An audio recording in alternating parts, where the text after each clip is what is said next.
예레미야 13장 8절에서 11절 말씀 묵상하겠습니다. 13장 8절에서 11절 말씀입니다. 읽겠습니다. 여호와의 말씀이 내게 임하니라. 이르시되 여호와께서 이와 같이 말씀하시니라. 내가 유다의 교만과 예루살렘의 큰 교만을 이같이 썩게 하리라. 이 악한 백성이 내 말 듣기를 거절하고 그 마음에 완악한 대로 행하며 다른 신들을 따라 그를 섬기며 그에게 절하니 그들이 이 띠가 쓸 수 없음같이 되리라. 여호와의 말씀이니라. 띠가 사람의 허리에 속함같이 내가 이스라엘 온 집과 유다 온 집으로 내게 속하게 하여 그들로 내 백성이 되게 하며 내 이름과 명예와 영광이 되게 하려 하였으나 그들이 듣지 아니하였느니라. 아멘. 큰 교만으로 부패한 하나님의 백성들, 하나님께서 선지자 예레미야에게 뱃띠를 취하여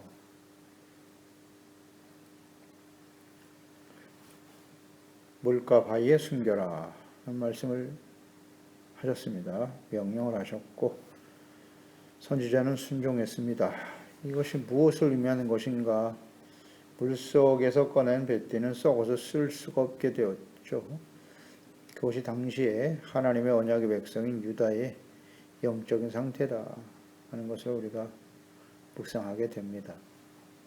왜 하나님께서는 이와 같은 일을 선지자에게 명하셨는가? 뱃띠는 원래 제사장들에게 필요한 것이다 그랬는데요. 제사장으로서의 역할과 사명을 다하지 못하는 이스라엘, 하나님께서 그들을 택하시고 구원하신 목적과 사명을 잃어버리고 상실한 채 우상숭배의 죄악에 빠져 살아가는 사람들, 거룩함을 상실한 것이죠. 그들은 썩어버린 뱃띠와 같이 쓸모없는 존재가 될 것이다. 이것을 깨우쳐주기 위해 이 말씀을 하신 것이죠. 8절로 9절 말씀에 물가 바위 틈에 뱃띠를 감추게 하신 후 다시 꺼내오게 하셨습니다. 하나님께서 쓸모없게 되었는데 이와 같이 썩어서 쓸모없는 존재가 되리라. 그 원인이 무엇이냐면 내가 유다의 교만과 예루살렘의 큰 교만을 이같이 썩게 하리라 그랬어요. 그러니까 유다와 예루살렘이 큰 교만, 그 교만이 결국 부패하여 썩게 되는 원인이 되었다는 것입니다. 이 교만이라고 한 본문의 이 말씀은 히브리의 게온인데요. 게온, 오만하다, 영광이라는 의미도 있고요. 매혹적인 장식물 이런 의미를 갖고 있는 단어인데 그러니까 스스로 영광스럽게 하는 거예요. 뛰어나고 높음 이것을 의미하는 말인데요. 그러니까 유다는 하나님께서 높여주시는 민족이 되어야 하는 거예요.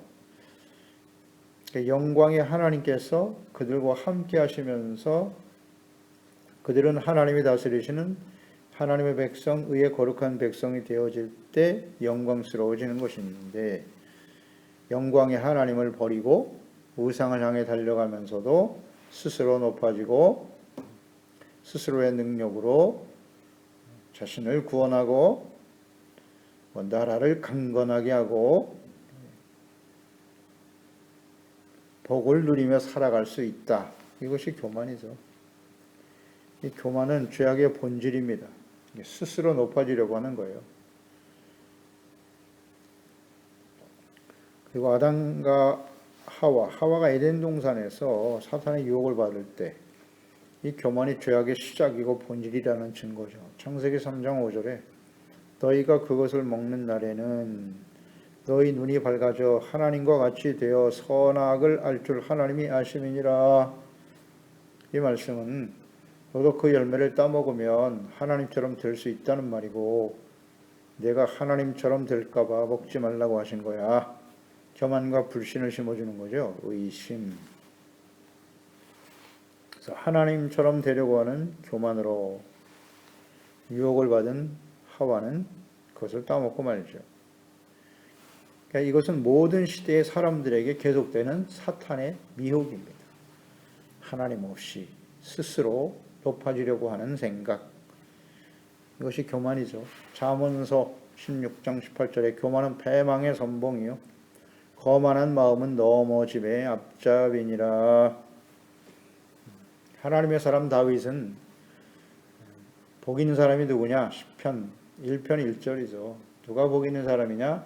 악인의 꾀를 따르지 않고 죄인의 길에 서지 않는 것이고 오만한 자의 자리에 앉지 않는 것이다. 교만해지지 않는 것, 그게 복이다. 겸손이 복이라는 것이죠. 분명히 알고 있었습니다. 말라기 4장 1절에 만군의 여호와가 이같이 이르노라. 여호와가 이르노라. 보라, 용광로 불같은 날이 이르리니 심판의 날이 임할 것이다.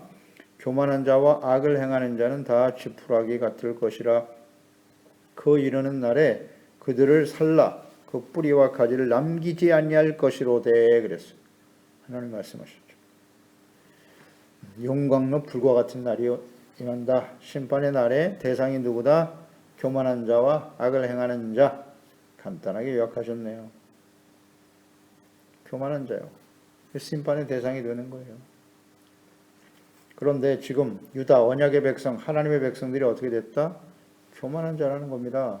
큰 교만으로 예루살렘과 유다가 큰 교만으로 인하여 그 썩어져 버린 쓸모없는 뱃띠와 같이 될 것이다. 아무리 하나님의 백성이라도 하나님 앞에 겸손하지 아니하고 교만한 자가 되면 뱃띠와 같이 된다는 사실을 잊지 말아야 돼요. 예레미야 13장 기억하라. 누구에게 주시는 말씀입니까? 하나님의 자녀 백성들이고 악한 원수 마귀 사탄의 이 교만의 유혹에 걸려 부패하고 타락한 아담과 하와 이후에 태어난 모든 사람들 가운데 사탄이 지금도 역사하고 있는 가장 중요한 그의 전술이 뭐냐? 교만하게 만드는 것입니다. 사람들을. 그 교만의 극치를 지금 우리는 이 마지막 시대에 보고 있지 않습니까? 인류의 역사 가운데 인간의 능력이 가장 극대화된 시대가 어느 시대겠어요? 바로 지금이죠. 교만의 바벨탑을 쌓아가고 있지 않습니까? 지금 우리가 눈으로 목도하고 있는 바입니다. 그 말은 곧 하나님의 용광로 같은 불로 심판할 날이 임박했다는 증거겠지요. 그래서 어떻게 하든지 우리는 하나님 앞에서 겸손해져야 한다.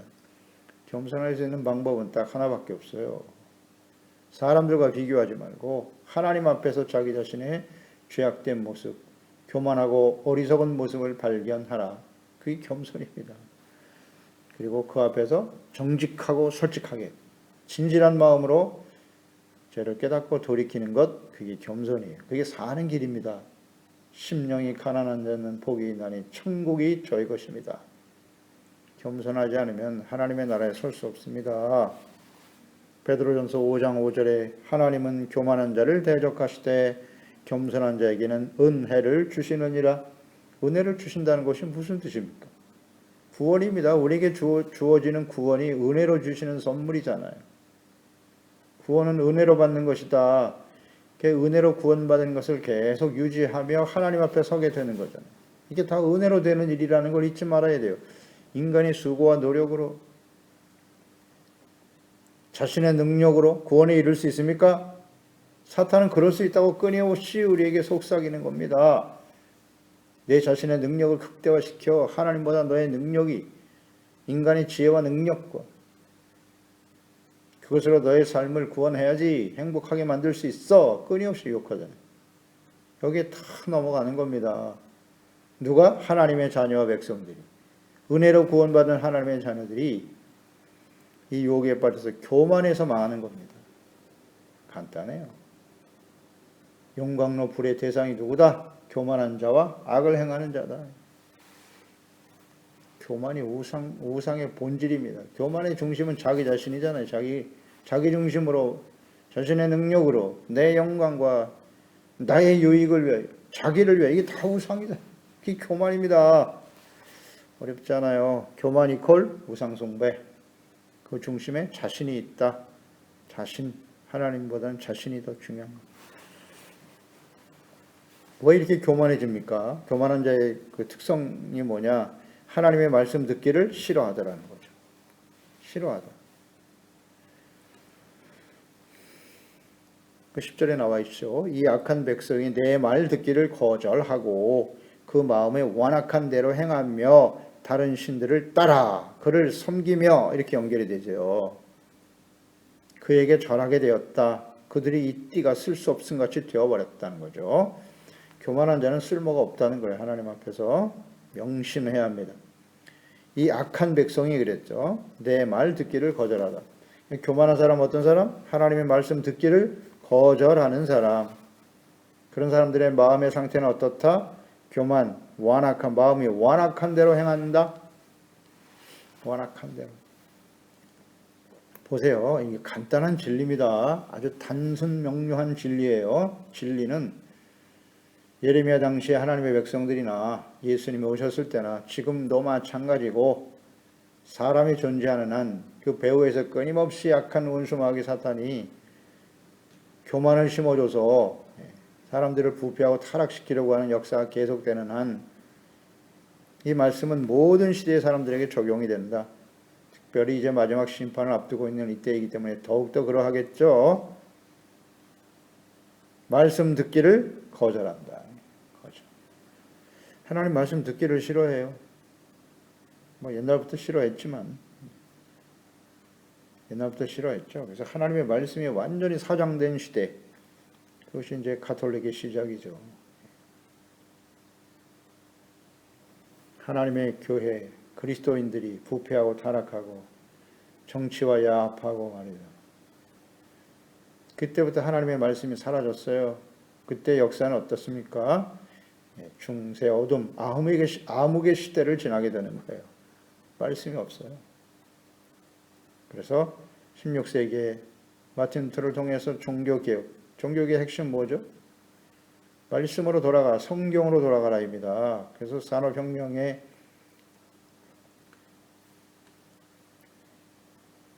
인쇄술이 발달하면서 성경을 다 번역하여 찍어냈잖아요. 라틴어로 되어 있던 성경을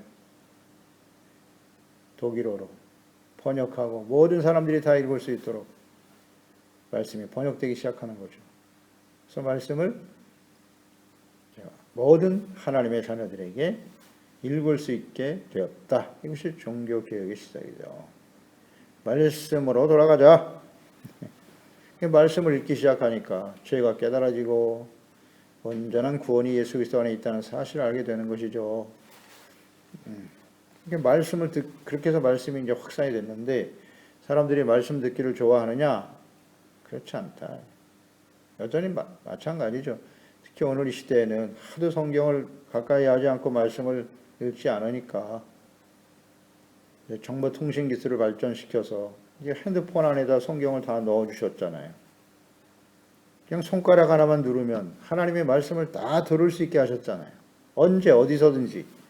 그런데도 안 들어요, 우리들이. 그렇습니다. 말씀 듣기를 거절하는 거예요. 근데 그 말씀을 듣더라도 또 이것을 자기가 좋아하는 말, 듣기 원하는 말씀은 골라서 들어요. 이것은 책망하는 말씀이나 심판이다. 이런 말씀 또 거절해요. 그러니까 하나님의 말씀 듣기를 거절한다고 하는 것은 당시에 예레미야 선지자를 통해 주셨던 말씀이잖아요. 죄를 깨닫게 해주고 책망하고 징계와 심판이 임할 것이니 회개하고 돌아오라고 끊임없이 외치고 있는 이 선지자의 말씀 듣기를 거절한 것이죠. 복을 받아라, 평안하다, 위로를 받게 될 것이다, 세상에서 성공하고 출세하라, 복을 받아라, 이런 건 듣기 좋아하죠. 문제는 어떤 말씀을 거절한다? 책망, 교훈. 이거 싫어해요. 그리고 마음이 완악한 대로 행하더라. 그러면 어떻게 된다? 그게 교만이고 우상숭배로 흘러가다.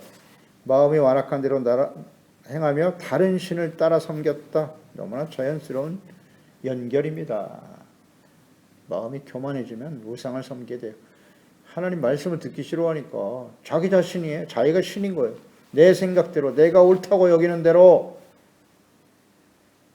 자기 판단과 지식을 극대화시켜서 하나님의 말씀을 자기 생각과 자신의 무슨 사상과 철학을 중심으로 해서 성경을 이해하려고 해요.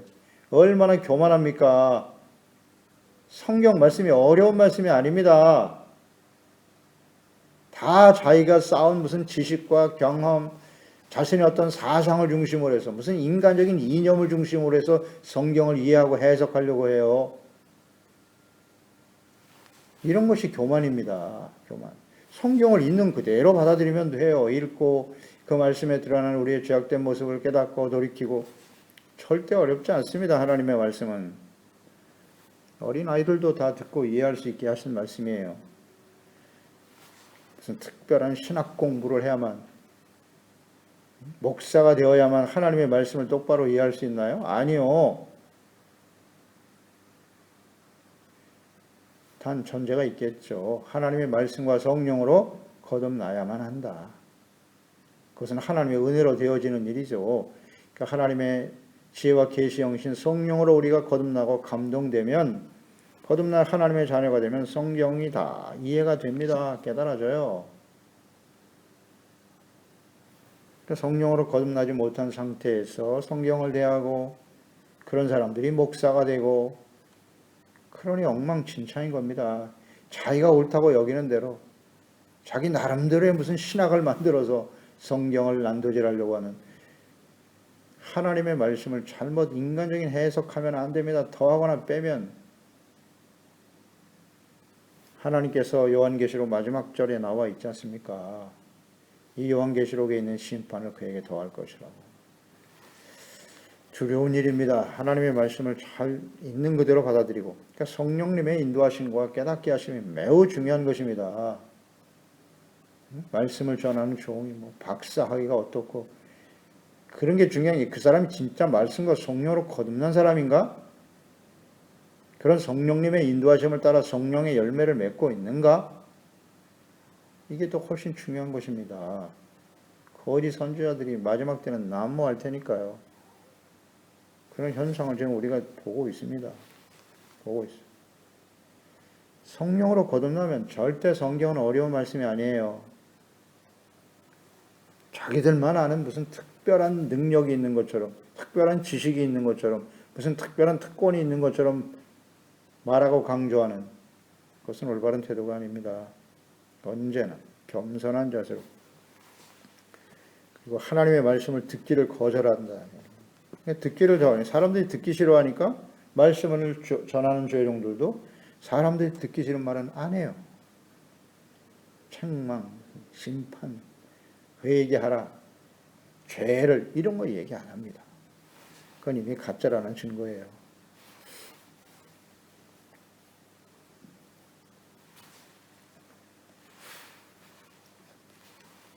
그 11절로 이어지죠. 여호와의 말씀이니라. 띠가 사람의 허리에 속한 같이 내가 이스라엘 온 집과 유다 온 집으로 내게 속하게 하여 그들로 내 백성이 되게 하며 내 이름과 명예와 영광이 되게 하려 하였으나, 이것이 하나님의 뜻이었다는 거죠. 이스라엘 백성들을 택하시고 구원하신 목적인데 그들이 듣지 않았다는 거예요. 그러니까 사람의 띠가 허리에 속함 같이 그랬어요. 언약의 백성들, 이스라엘 유다 백성들이 영광스러운 하나님께 속한 자들이 되게 하셨다는 거죠. 그럴 때 그들이 하나님과 함께 영광스러워지는 거죠. 그러니까 띠는 영광스러우신 하나님께 속해 있어야 돼요. 하나님의 소유가 되어질 때 그것이 영광스러워지는 것이죠. 간단한 진리 아닙니까? 그러니까 띠 자체가 스스로 영광스러운 것이 아닙니다. 그 띠는 그냥 버려져서 물에 적시거나 하면 그냥 썩어버리는 거예요. 하나님께 속해 있을 때 그것이 의미가 있는 것이지. 그러니까 영광스럽고 귀한 존재가 되는 것이지.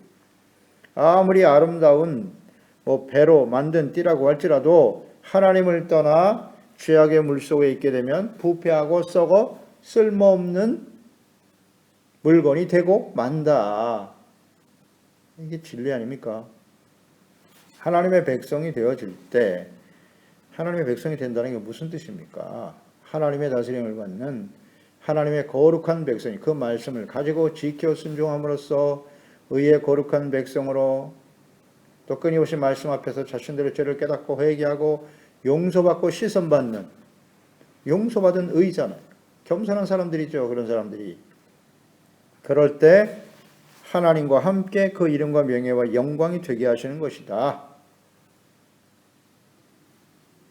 근데 교만, 완악함, 우상 숭배, 죄악 가운데 살아가면서 스스로 높아지려고 하는, 스스로 영광을 추구하는 교만한 하나님의 백성들은 지금 썩은 띠와 같이, 뱃띠와 같이 쓸모없는 존재가 되어버렸다는 것입니다.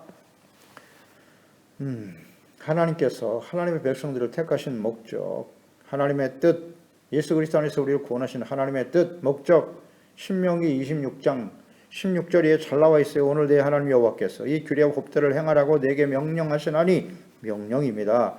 그런즉 너는 마음을 다하고 뜻을 다하여 지켜 행하라. 내가 오늘 여호와를 내 하나님으로 인정하고 또 그 도를 행하고 그의 규례와 명령과 법도를 지키며 그의 소리를 들으라. 여호와께서도 내게 말씀하신 대로 오늘 너를 그의 보배로운 백성이 되게 하시고 그 모든 명령을 지키라 확언하셨느니라. 그런즉 여호와께서 너를 그 지으신 모든 민족 위에 뛰어나게 하사 찬송과 명예와 영광을 삼으시고 그가 말씀하신 대로 너를 내 하나님 여호와의 성민이 되게 하시리라. 아멘. 여호와의 규례와 명령 법도를 행하라고, 마음을 다하고 뜻을 다해서 지켜 행하라는 거예요. 이거 요구하시는 거잖아요. 내가 하나님을 인정하라. 하나님이 다스리시는 왕이신 하나님이 우리를 다스리는 것을 인정한다. 하나님이 인정한다는 건 무슨 뜻이라고요? 또 그대로 행하고 그 규례와 명령과 법들을 지키고 그의 소리를 듣는 것이다. 이게 하나님을 인정하는 태도다. 그 말씀 앞에 우리가 온전하지 못하잖아요. 그래서 하나님께서 성막도 주시고 제사법을 주셔서 용서받을 수 있는 길을 여셨잖아요. 그것도 안 되니까 이제 하나님의 아들 예수 그리스도를 직접 이 땅에 보내서 십자가의 속죄제물, 화목제물을 삼으시고 누구든지 그 앞에 나와 자신들의 말씀에 드러난 자신의 죄악들을 고백하고 돌이킬 때 예수님의 피로 씻어 정결하고 의롭다함을 얻게 하신다. 할렐루야죠. 그러나 그것으로 이미 완성된 것이 아니에요. 우리는 끊임없이 이 땅에 살아가는 동안 사탄의 유혹을 받아 스스로 교만해지고 욕망에 이끌려 악을 행하게 하는 끊임없는 영적 싸움을 싸우게 되는 것이고, 그 싸움에서 이겨 승리하기 위해서는 겸손,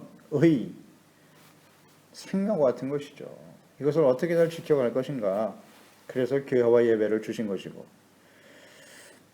그래서 우리가 보배로운 하나님의 백성이 되게 하시려고 우리를 택하셨고, 그래서 우리가 온전한 하나님의 자녀 백성으로 살아갈 때 찬송과 명예와 영광을 삼으시게 되는 것이고, 이런 사람들이 여호와의 성민, 거룩한 백성이라는 거죠. 이것이 이스라엘을 택하시고 예수 안에서 우리를 구원하시는 하나님의 뜻이다. 잊지 말아야 합니다. 하나님께서 창조하신 목적, 주의 영광을 위해 창조된 자들이 하나님의 말씀을 버리고 악을 행하니까 스스로 높여 영광스럽게 하려고 하는 교만, 자신을 섬기는 우상 숭배에 빠지게 되면 이것이 곧 하나님을 대적하는 일이고 반역하는 일입니다. 그리고 하나님의 진노 앞에 서게 된다. 썩어져 쓸모없는 뱃띠가 되는 것이다. 그러니까 말씀을 거부하고 듣기를 싫어하면, 혹은 듣기는 들어도 믿지 않고 순종하지 않으면 이것이 곧 하나님을 멸시하는 일이고 업신여기는 교만한 자들이라는 사실을 잊지 말아야 합니다. 교만하면 버려지는 거예요. 쓸모없는 존재가 되는 거예요. 하나님께서 영광을 거두어 가시면 수치와 패배와 멸망의 길을 가게 되는 것입니다.